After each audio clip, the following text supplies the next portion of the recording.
Hello. Hi, friends.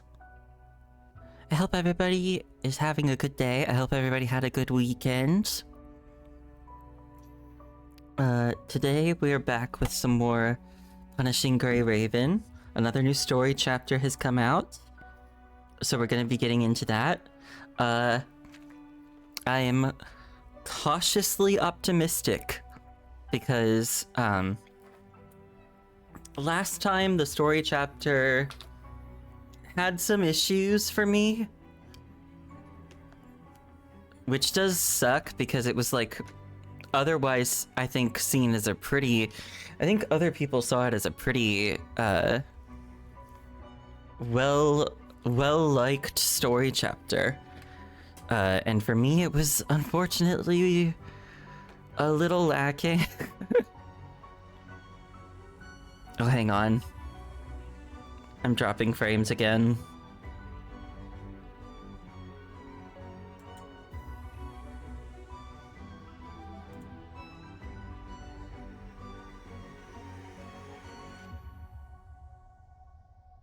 Let's see if that helps.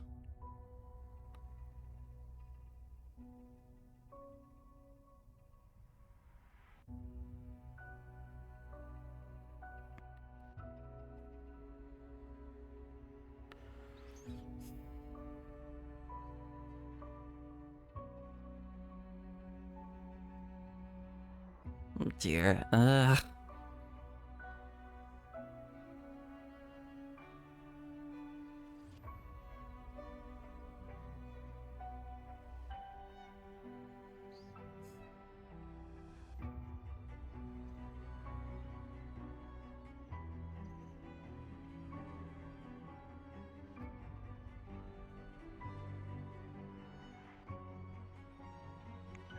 Okay, are we stable now? I don't know.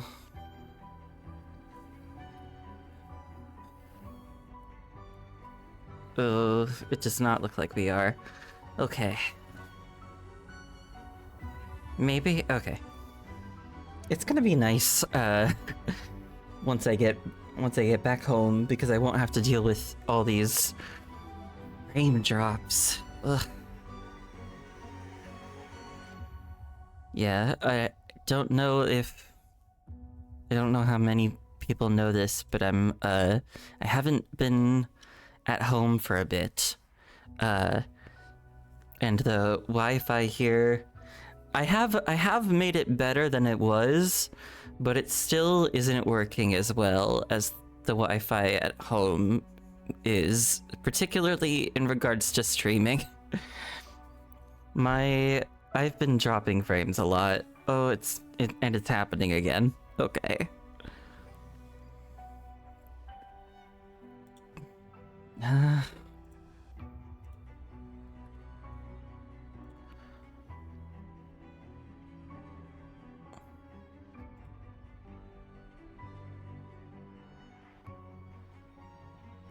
It sucks because I don't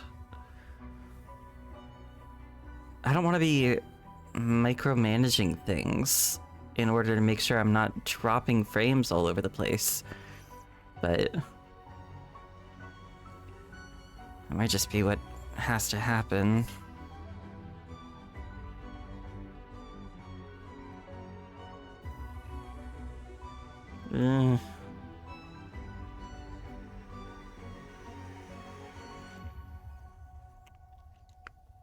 Well, for now, it seems like we're doing okay.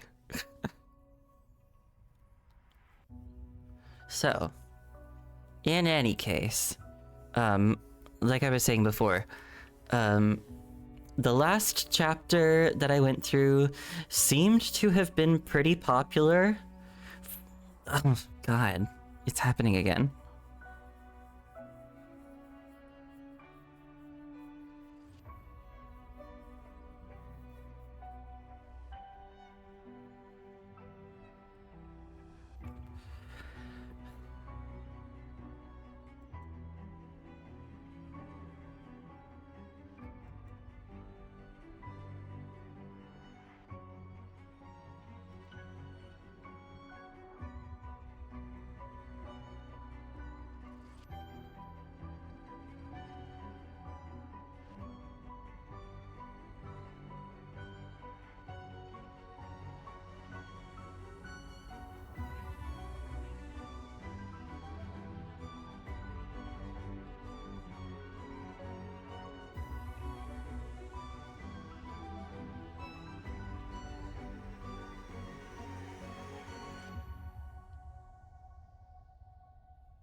Boy, I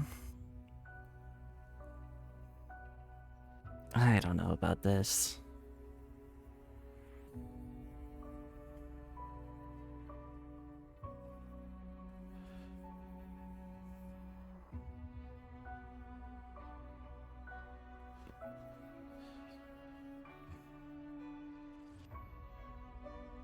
I think the problem is just that my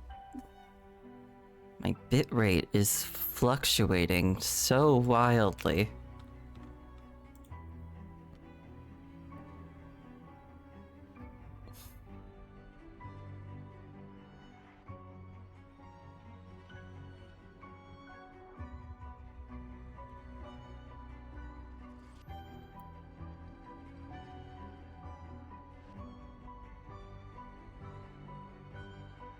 Okay, are we good now?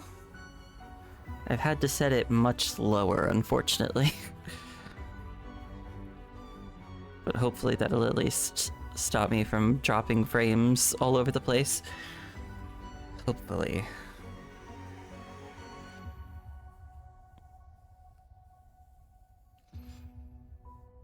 Okay, so, again, as I was saying, last chapter, from what I've seen, it seems to have been pretty popular. But for me, it left some... I had some issues with it. I won't get into it right now. But people who've watched, they know what I'm talking about. And I think... I mean, there was the specific complaint that I had, but I think on another level, I've just never really felt super connected to Alpha as a character. And I feel like this most recent chapter did develop her in a way, but I don't know if it was a way that I found particularly compelling. I mean, there were parts of it I really liked, but there were other parts of it that in a way I felt overshadowed certain things about her. It's complicated. And again, this is all like on top of me saying that I was never really a huge Alpha fan in the first place. Hi Cole, how are you? I hope you're having a good day. But yeah, so on top of me never really being super invested in Alpha in the first place, there were just some other issues about the last story chapter that took me out of it a bit. But I am cautiously optimistic because I have heard some good things about this coming chapter. And so I'm hoping that it is going to be more of what I enjoy.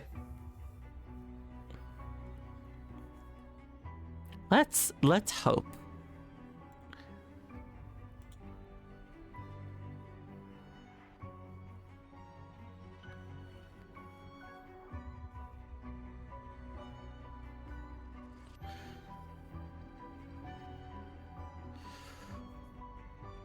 Your day was good? I'm glad to hear it.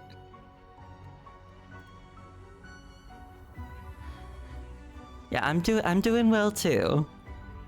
I am a little tired today, just because I didn't sleep quite as well as I would have wanted to, but I'm mostly okay.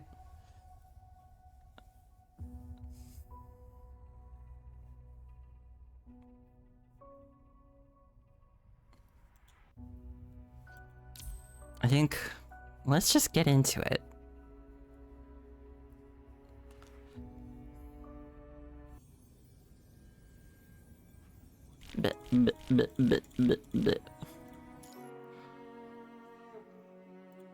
Something else to comment on.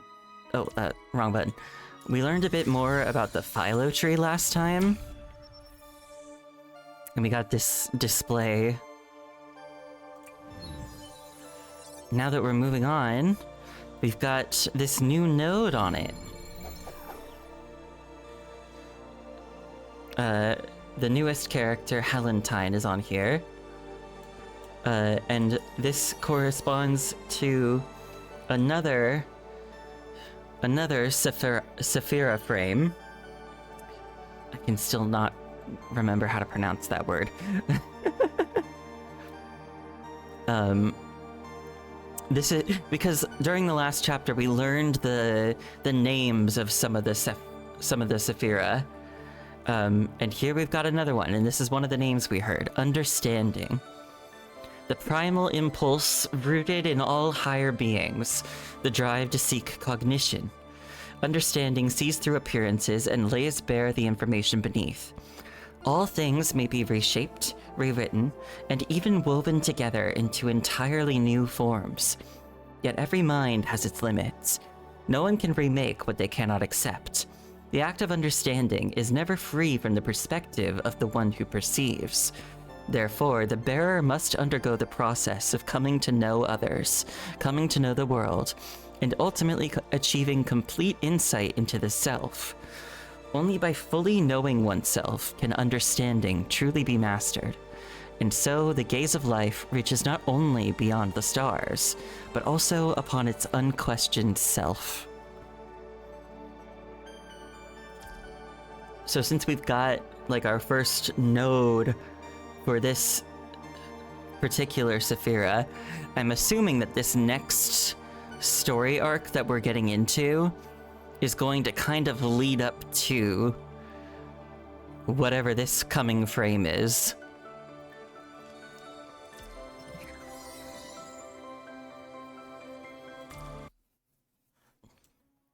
And as you can see, we have started a brand new story arc, Gyre, whatever that means.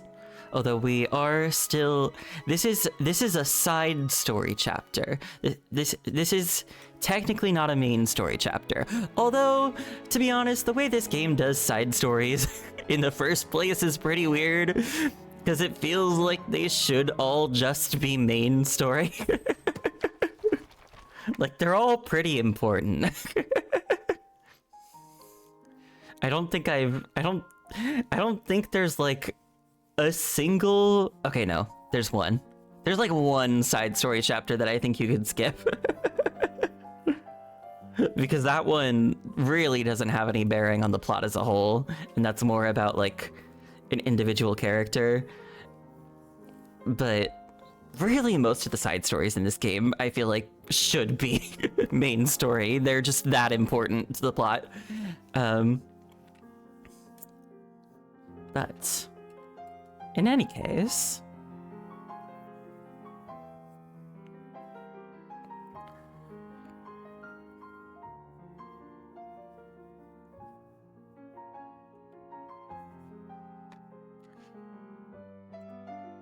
let's get started. Trading death. In the beginning, people believed that this bizarre calamity, which rippled through the entire Transatlantic region, would scar the historical record forever. A wound on the Golden Age at its height.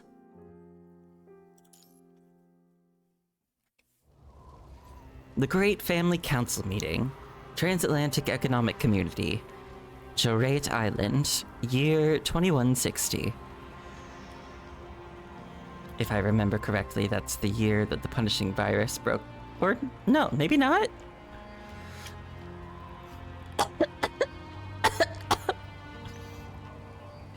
It's her! Okay, so in last chapter, I did say I had issues with last chapter. What I did not have issues with last chapter was some of the NPCs that it introduced. And I think the one I liked the most was maybe Ophelia. Partly because I just thought her design was cunty. And also, like, she was a little bit of a prissy bitch who had like a vaguely Yuri belligerent thing going on with one of the other characters. And I was like, I like this bitch. I think she's entertaining. And we knew that the new character coming in this chapter, Helentine, is her sister, So I was hoping we'd get to see her involvement again. And look at her being the first character I see. Also, hi Neil. Hope you're doing well. Hope you had a nice weekend.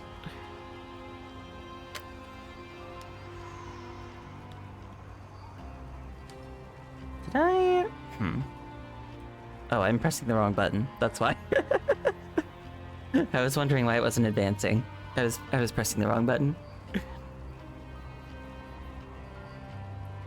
Ash and the stench of blood clogged her throat, choking the air from her lungs.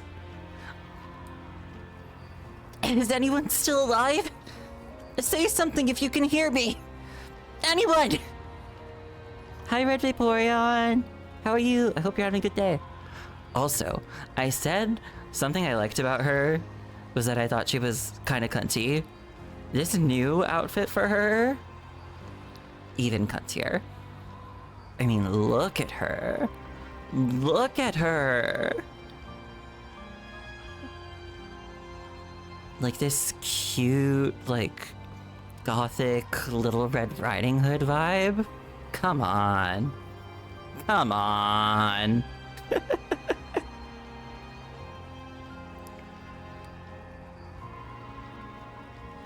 Cassie! Cassie!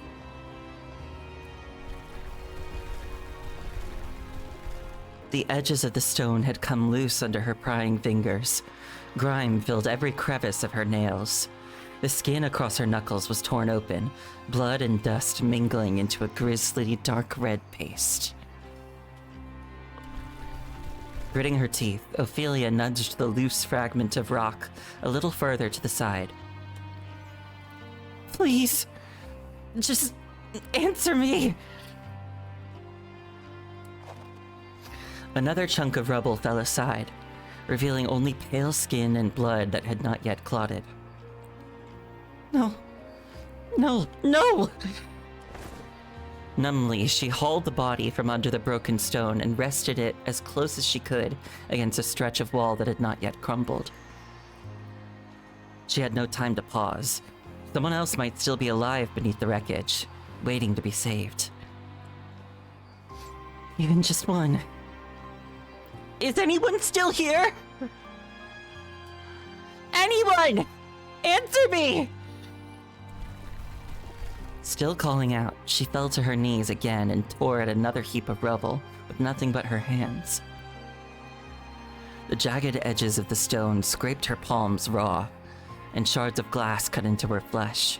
A searing, fiery pain lanced from her fingertips all the way up to her wrists.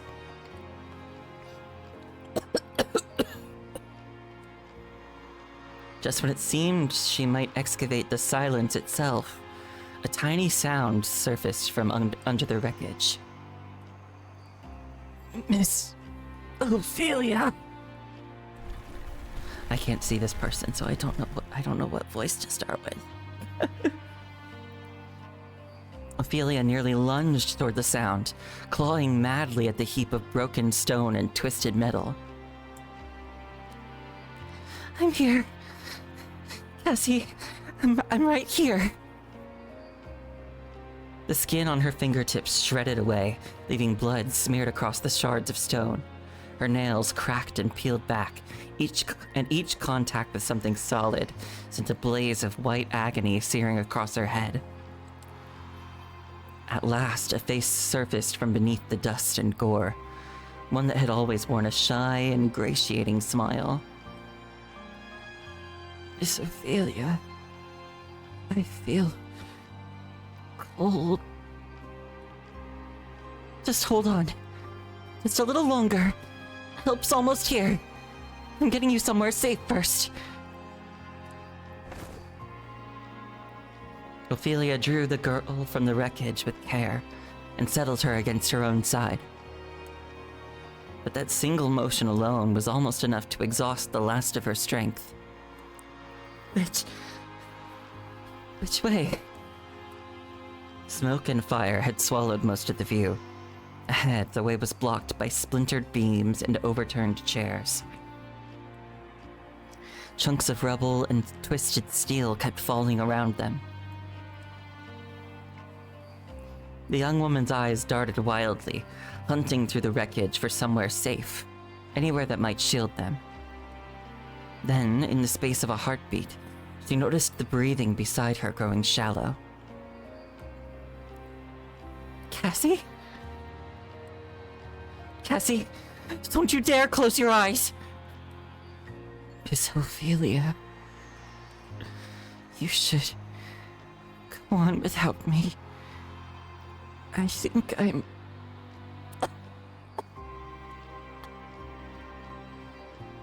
Don't be ridiculous.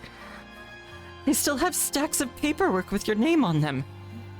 We are getting out of here. Together. All around them, the roar of falling rubble swelled.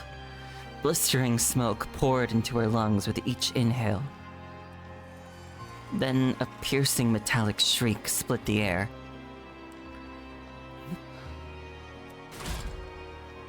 A thunderous crack split the air as the metal beam gave way.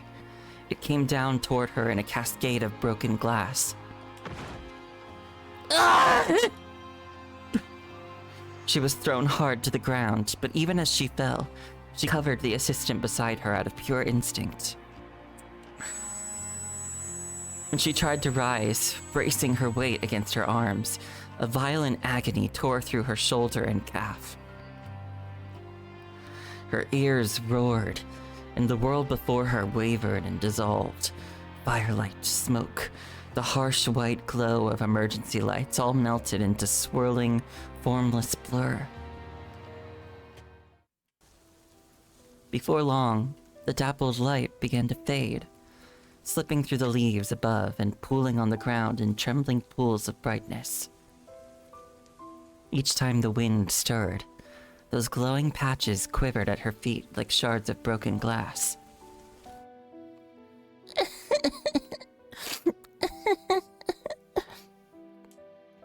It seemed to be a picnic, but she had strayed too far.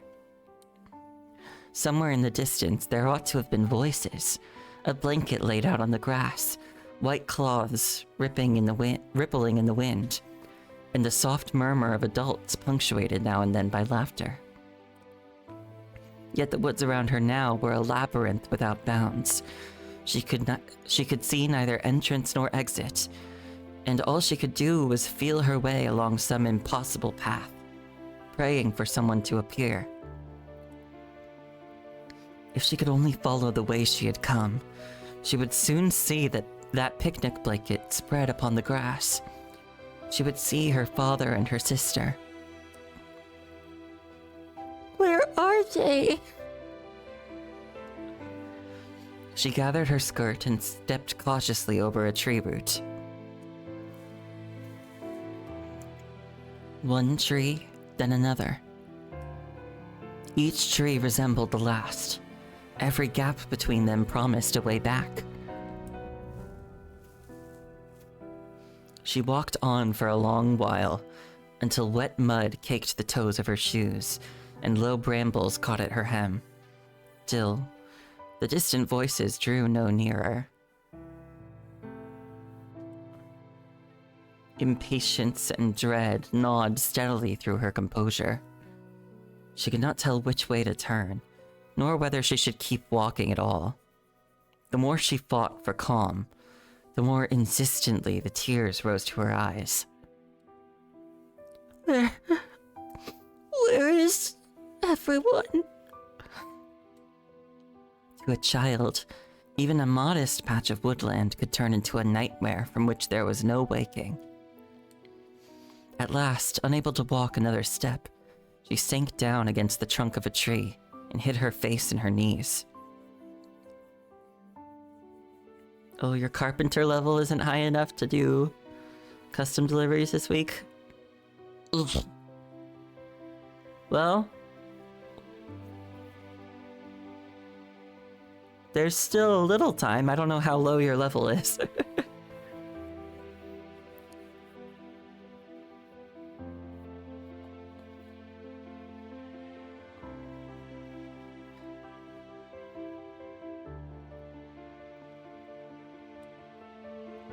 Dad. Helentine. Just then, a soft rustle stirred among the leaves. Footsteps crunched over dry twigs. Crack, crack. Ophelia! Helentine? At the sight of her sister, something closed around her throat. She wanted to tell her how long she had searched, how scared she had been all by herself, but not a single word made it past her lips. Oh, thank goodness. You're not hurt. Can you still walk? Follow this path straight ahead, and you'll come right out to the picnic spot. Can you see it? You're not coming with me? There are still a few people who got turned around. I have to go find them too. You go on. Dad and the others are still waiting. I'll be back soon once I find them. Helentine, do you really have to go? The girl turned her gaze to Ophelia and offered a soft, gentle smile. Of course I do. I made a promise, didn't I? I said I'd protect all of you. Helentine gave a wave and turned, walking deeper into the woods. Her steps fell upon the dead leaves, the sound crisp and brittle. Crunch, crunch. Each footfall was farther away than the one before, until the shadowed forest absorbed them entirely. She did not hesitate. She did not look back. It was as if she always knew exactly where she was meant to be. Ophelia rose slowly, dusted the soil from her skirt, and walked on alone in the direction her sister had shown her. The sunlight fell warm and kind. The shadows under the trees were beautiful. The path did indeed lead back to the picnic blanket laid out on the grass.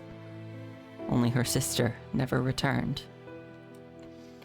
When she turned once more, longing for one last glimpse of that familiar figure. Helentine, where are you?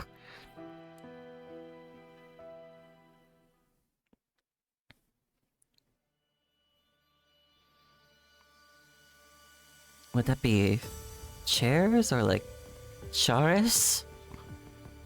I'm not sure. All these words I don't know how to pronounce correctly.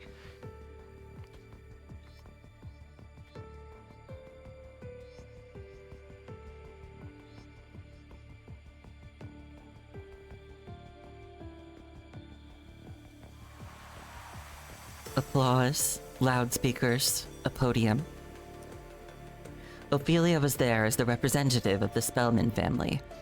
Beside her was the assistant she had recently taken on, a young woman named Cassie.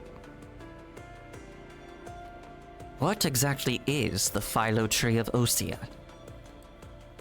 For most of history, humankind believed that consciousness, the soil if you prefer, was something beyond explanation, something untouchable.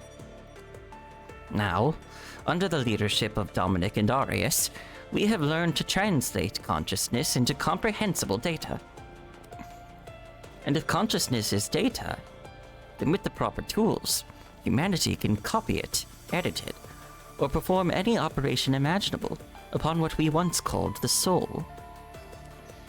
Yes, human consciousness can be read, it can be understood, and it can be modified. This very principle serves as the foundation for Professor Arius Erhorn's continued development of mind technology. Ophelia kept her gaze fixed on the screen behind the podium, while her thoughts wandered elsewhere. Earlier that day, she had meant to give her sister a gift to celebrate her promotion, perhaps on the way home after the conference or over dinner. It was no grand gesture, but she had rehearsed the moment over and over in her mind, and today seemed the perfect occasion. Once the meeting ended, she would go back, wait until her sister was alone, and then she had already decided on every word. Miss Ophelia? You've been staring into space this whole time. Are you tired? The young woman startled back to the present. Ophelia opened her mouth to reply, and then memory struck. She remembered this moment. Her eyes lifted toward the vast dome overhead. She remembered it. She knew exactly what would come next. Cassie! Run! Now! Applause swelled through the chamber just as a thunderous blast ripped through the dome above, annihilating the calm in a single heartbeat. The roar of the sea rose in chorus with the collapsing structure, the whole hall twisting as though something deep inside had snapped its spine. Fire kindled along severed circuits and raced outward. In seconds, the glittering conference hall, so magnificent only moments before, was reduced to ruin. Fire and salt water, blinding smoke, the dizzying betrayal of gravity. All of it struck in the same breath. Humanity will ultimately mend the fractures of consciousness. The soul is not beyond reach. Cassie! A heartbeat later, the floor buckled beneath her in a wild convulsion. The ground rolled like a swell at sea, pitching her sideways. She had not yet steadied herself when something heavy plunged from above. A white-hot agony tore through her leg.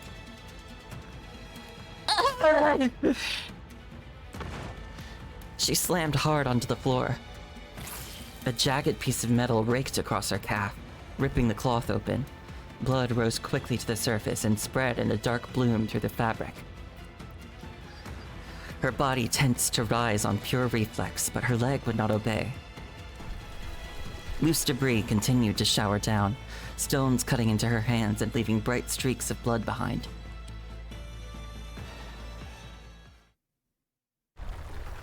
The world around her had dissolved into pure mayhem. Only the crash of falling debris and far-off screams remained. Pain splintered her awareness again. When Ophelia surfaced, she could not tell how long she had lain unconscious among the wreckage. She dragged herself back from the brink of oblivion, only to discover that the horror surrounding her had not eased. Ophelia sagged against the wall, her body almost entirely drained of strength. Overhead, a slab of concrete hung by a thread, swaying and ready to drop. How? The useless fight had left her. Now she only wished to wait in silence for death to come.